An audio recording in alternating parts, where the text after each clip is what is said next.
Welcome to The Explainer. Today, we're diving into a really complex and, frankly, influential book, Olavo de Carvalho's The Garden of Afflictions. Our job here is to try and break down its core arguments and make them a little easier to grasp. So, how on earth can a single lecture possibly reveal a spiritual war that's been going on for 2,000 years? I mean, that's a huge claim, right?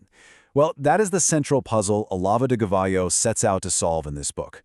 And honestly, it's the mystery we're going to try and unravel right here. So, yeah, let's dive in. Okay, so first up, a conference sparks a book. This is what he calls the simple occasion and sign. And you know what's so interesting is that the book doesn't start with some huge abstract theory. Nope, it starts with something really specific, almost small. A conference on ethics given by a Brazilian philosopher, José Américo Moura Peçanha. And Carvalho says right away, look, the refutation of a simple conference does not require a whole book. He's making it super clear that he isn't just picking apart this one talk. He's using it as, well, like a clue in a mystery, a starting point to unravel this enormous web of history and philosophy that he believes led to that very moment. All right, Section 2, Rhetoric versus Truth. Or, as the subtitle says, manufacturing reality instead of discovering it. So here's Carvalho's first big swing. He basically says that conference wasn't a real search for truth at all, not even close. He argues it was actually an act of political persuasion, all about shaping how people think. And to make his point, he brings up this really key distinction from classical tradition, the difference between a rhetorico and a rhetor. See, a rhetorico is a scholar, someone who studies the science of rhetoric. But a rhetor, well, that's the orator, the master persuader who uses it. And Carvalho's claim is that Peçanha and his crew were acting as rhetors. They weren't just studying persuasion, they were wielding it. And this really gets to the heart of his accusation. On one side, you have a search for truth, using arguments to figure out what's real, seeing ideas as pictures of reality. But on the other side, you have what he calls manufacturing reality. This is where you use rhetoric like a magic potion to enchant the public. Ideas aren't about truth anymore. They're just tools to get what you want politically.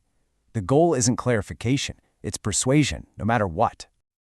Okay, so from this one conference, Carvalho just blows the whole thing wide open. We're moving on to Section 3, the shadow of Gnosticism. He's reinterpreting a hidden history.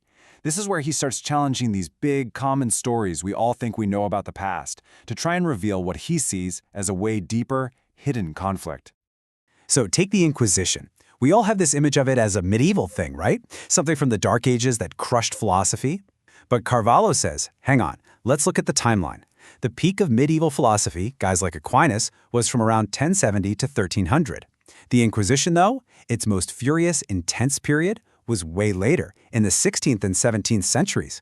That's the Renaissance and the modern age. It was centuries after those great philosophers had done their thing. And this leads him to argue that a lot of what we think about the Inquisition are actually myths, that it wasn't mainly medieval, that it didn't really go after the big scientists like Copernicus or Newton, and that someone like Giordano Bruno wasn't a martyr of science but was condemned for sorcery. So for Carvalho, the crucial point is this. He sees the whole demonization of the Inquisition as a clever rhetorical trick. It's a way to just dismiss all of medieval philosophy and Catholicism without actually having to argue against their ideas. You just paint this bloody picture and boom, the conversation's over. So if the Inquisition isn't the real villain of the story, who is? Well, for Carvalho, the true antagonist, the force working behind the scenes of Western history is Gnosticism. He's talking about the spiritual and political traditions from the pre-Christian world.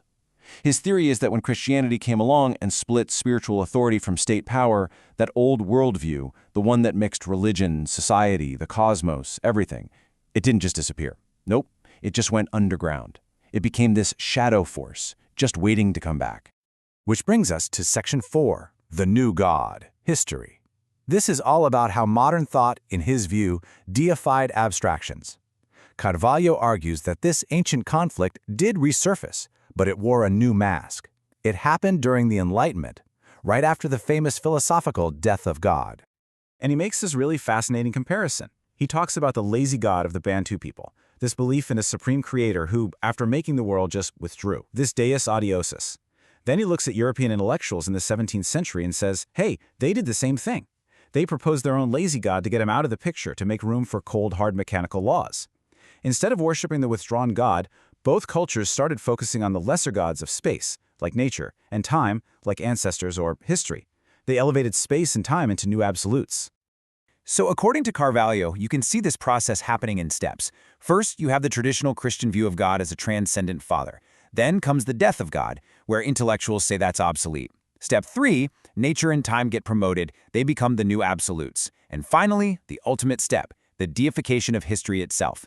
Thinkers like Hegel, in his view, turned history into this living entity with its own will, its own purpose. History is no longer just a story of what people did, it's a new deity that controls our destiny. And this is where Carvalho's argument really hits the modern world. Section 5, Secret Societies, Hidden Castes. The subtitle says it all, the invisible structure of modern power. He's claiming that what we see on the surface, our modern democracies, that's just a facade. The real power is somewhere else, hidden from view. So here's the theory. The official story is that we live in a democratic society of equal individuals, where power is held by the people we elect. But Carvalho says the hidden reality is that society is really ruled by two hidden castes.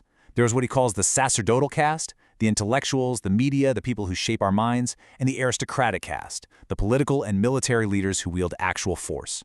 In his view, these castes didn't go away with democracy, they just learned to operate in the shadows. And he argues that secret societies, particularly Freemasonry, were absolutely key to this whole transition.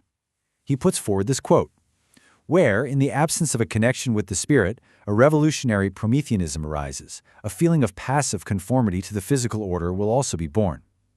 What he means is that these groups became the new shapers of symbols. They created a worldview that celebrated humanity's power to remake everything, this Prometheanism, but at the same time, it made people conform to a new order, one based on a physical, historical reality, not a spiritual one. Which brings us to our final section, the Garden of Afflictions. The mystery, as he sees it, is solved. This is where we come full circle and tie all of these threads together. That one lecture, the Inquisition, Gnosticism, secret societies, it all connects here. So in Carvalho's view, our modern world is the Garden of Afflictions. It's the battleground for this ancient spiritual war. That conference by Pausania, it wasn't just a political speech. To Carvalho, it was a symptom of this massive ongoing conflict. It was the resurrected ghost of the old pre-Christian worldview where the state, the collective, is God, clashing with the Christian idea of an individual conscience that answers only to a higher transcendent power. And that leaves us with a pretty massive question, doesn't it? Is history really driven by the ideas and events we see on the surface? Or is there, as Carvalho suggests, a hidden spiritual conflict pulling the strings?